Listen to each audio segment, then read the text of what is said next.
Okay, here's a quick final on the 1968 280 SL 5-speed with air conditioning.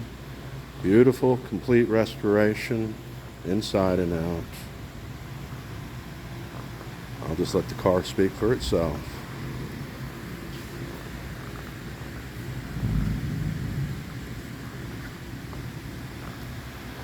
Here's a quick shot of the engine.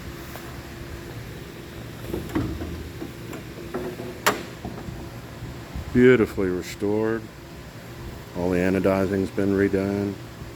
Just top notch. And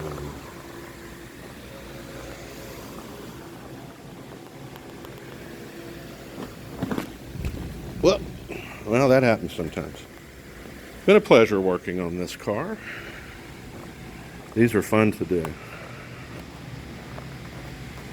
All right, there you go. It's coming out to Keels and Wheels this weekend.